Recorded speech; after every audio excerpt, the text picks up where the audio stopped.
After a year on the road, I thought I'd get tired of traveling. The endless clatter of railways, highways, and everything in between. But as my train pulled into the station at Bellariva, I felt every bit as excited as the first day of my journey. A whole year. It felt like a lifetime. The places I'd seen, the people I'd met, of course, the forgotten treasures I'd given a new lease of life along the way. I'm a restorer by trade. Bringing our most beloved possessions back to life is what I love to do. I'd been traveling for months, working my way from one town to the next, fixing everything from family heirlooms to VCRs. Bellariva was my chance to take a break. Unfortunately, that would have to wait until after I'd unpacked.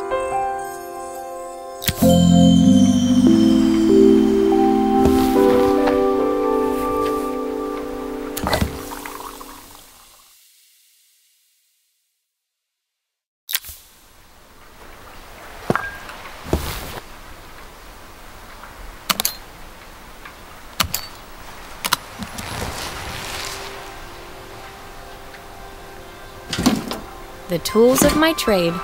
No hope of restoring things without these. I saw a guitarist wearing these at a show once. Rock and roll repair woman, at your service. My passport. Not many blank pages left now.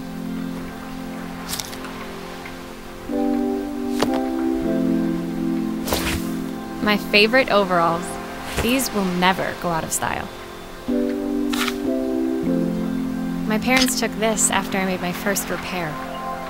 Seems like a lifetime ago.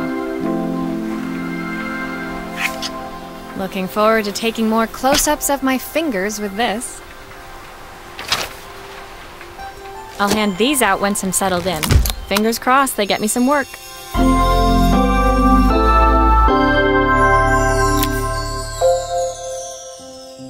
Finally, I'd made it to Bellariva. I'd come for the food festival, taking place in a few days' time. After living off TV dinners and instant ramen for the last few months, I was craving a decent meal. Of course, I'd need to earn enough money to pay for it, so I figured I'd head out the next day and find some work. My parents never wanted me to go. They wanted me to stay in their shop and have a simple, stationary life. I knew there was a world out there, beyond the four walls of our antique store, that I had to be a part of. I daydreamed constantly about the weird and wonderful places each of our antiques came from. I loved figuring out their stories, revealing the memories hidden beneath the screws and wires. My story in Bellariva began with a little girl, and a voice she was longing to hear.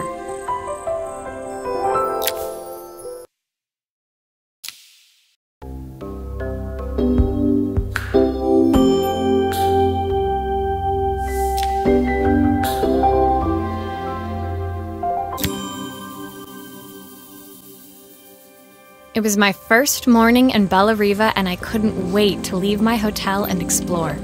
It was a quiet town, its streets and alleyways basking peacefully in the hot morning sun. In the main square, meanwhile, preparations were underway for the festival in a few days' time. As I handed out my flyers, I wondered what the people of Bellariva would need me to fix. So far, everything here seemed perfect. I was starting to worry I'd made a mistake when I felt someone tapping me on the back. Hi, I'm Izzy. Do you know how to fix things? It was a little girl, maybe 7 years old, who must have gotten hold of one of my flyers. She rummaged around in her backpack until she hauled out a battered red cassette deck. My tape is broken and I can't make it work anymore. I tried to fix it myself, but there's this metal thing in the way. Can you try?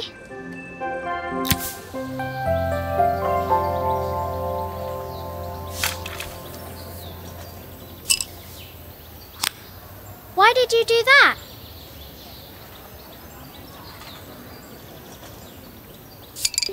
How did you do that?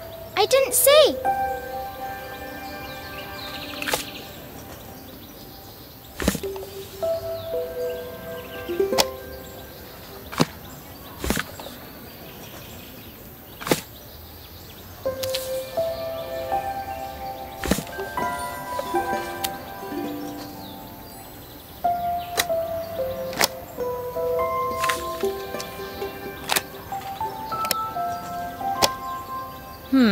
Still not working.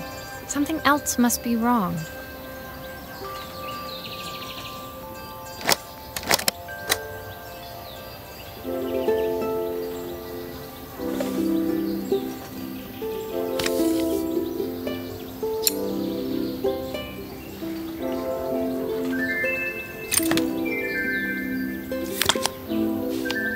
Aha! Those batteries look like they need replacing.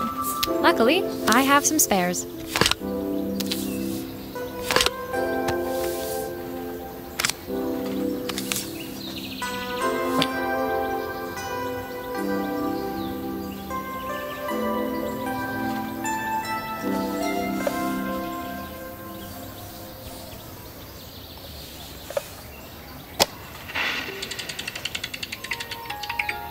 Will you dream a dream for me?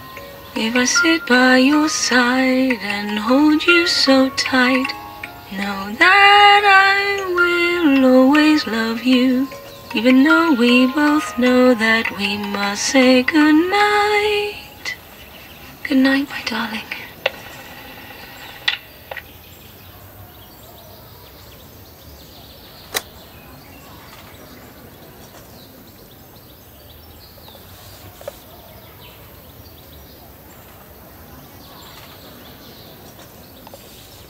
I think I've missed a screw somehow.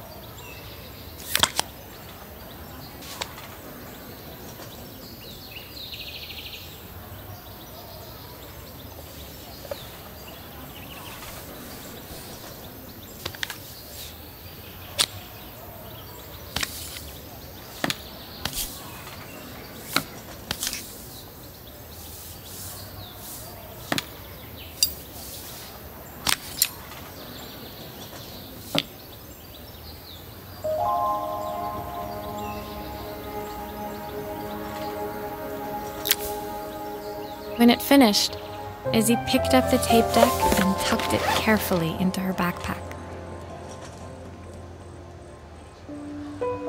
Thanks, Maria. You're the best person at fixing things ever. No problem. Who was that singing? They're very good. It's my mum. She's not here anymore. Izzy trailed off. It was the kind of silence a cassette tape would never be enough to fill. When Izzy's friends called for her, she dug deep into her pockets, looking for something to pay me with. Eventually, she produced a grand total of a stick of gum, 3 mismatched buttons, and a yo-yo. I usually preferred a check, but Izzy looked so serious, I wrote out a full receipt. She seemed like a happy kid, but beneath it all, part of her life had been shattered. A part I wouldn't be able to fix.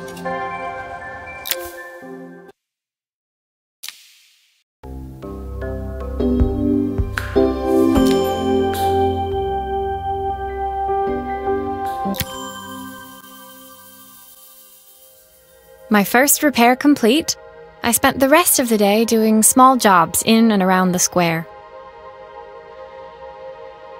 I was exhausted when I got back to my hotel and found a message asking me to make one more visit.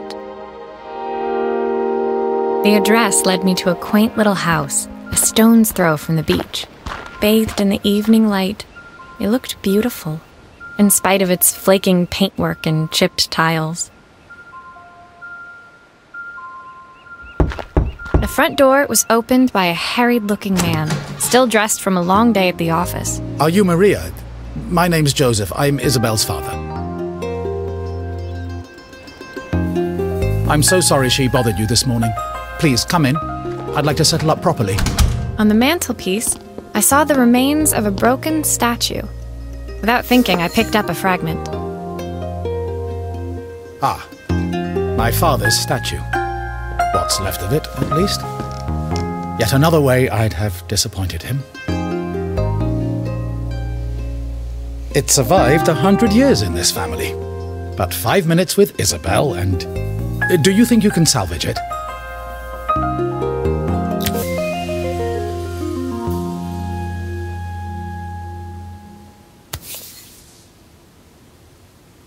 Will you be able to see the glue afterwards?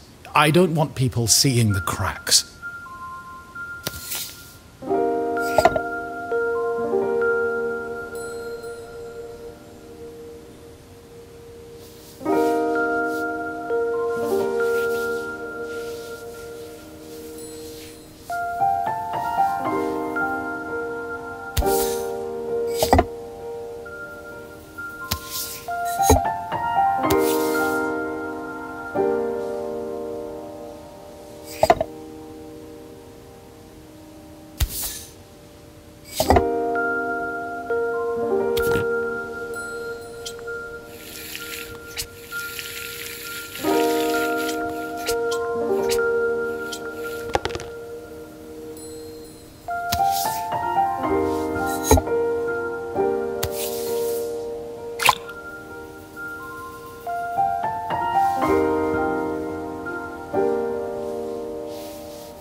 Is this glue really strong enough to hold everything together?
Sometimes I think my daughter should come with a warning label.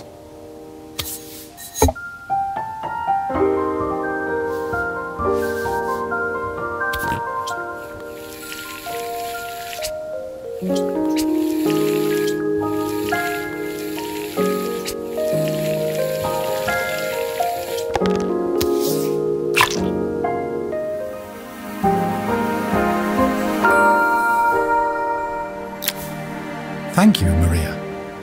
It looks as perfect as it ever did. My father wanted me to make something of myself. He didn't have time for anything less.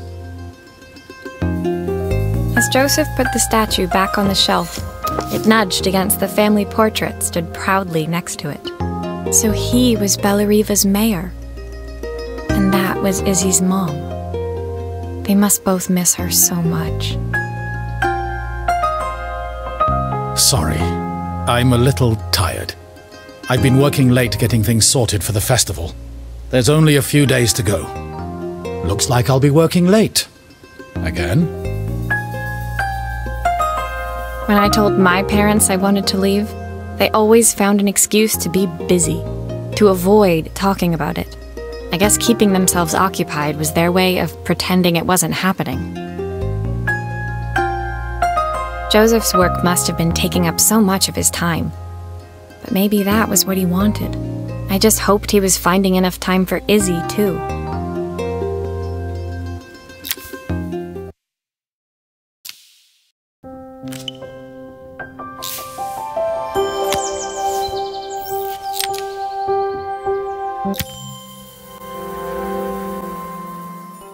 My second day in Bellariva dawned bright and clear. Another beautiful sunny morning. Walking into town, I passed cafes overflowing with customers cradling their morning coffees. I stopped, breathing in the smell of roasted coffee beans and freshly baked pastries. I was about to go inside when the owner of Carmen's, the cafe next door, stopped me. Hello, Maria? Were you here yesterday handing out flyers? I have a job for you. Her place was petite, tucked between its competitors as if hoping they wouldn't notice. Judging by the empty tables inside, though, her potential customers hadn't noticed it either. It's a bit slow today, but we're just getting started. I'm sure it'll pick up soon. As Carmen chatted, she walked over to the counter and returned with an old rotary phone. At least I've got plenty of time to practice my recipe for the festival. It's a new special I've been working on. I was hoping to call my sister for some, seasoning tips, but it won't connect. Can you see if you can figure out what's wrong?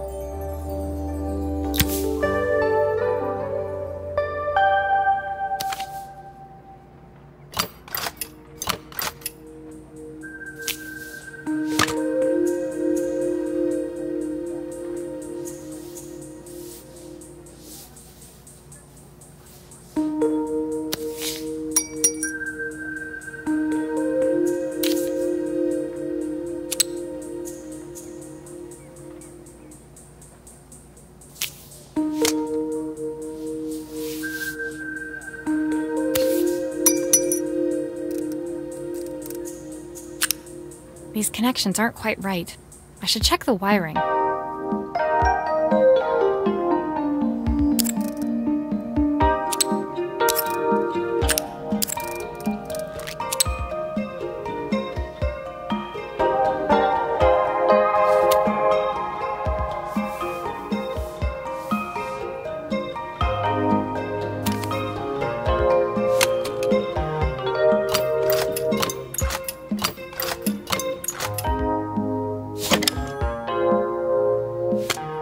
You can fix it, can't you?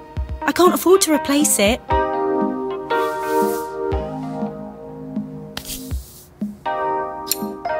Obviously, we'd normally be much busier than this.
Looks like this new circuit board is all hooked up.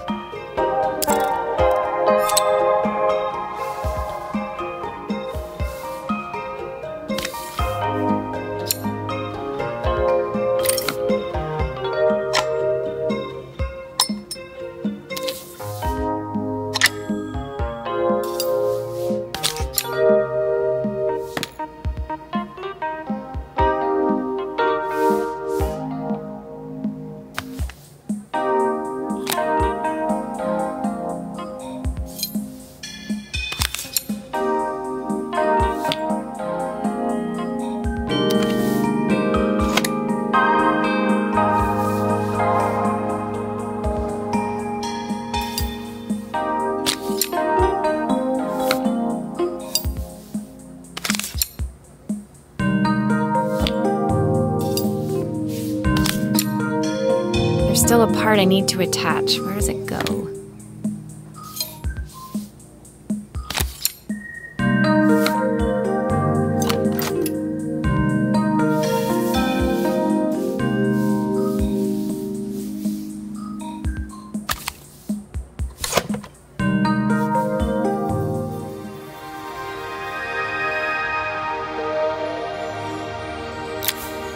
When I handed the phone back to Carmen, she seemed almost reluctant to take it from me.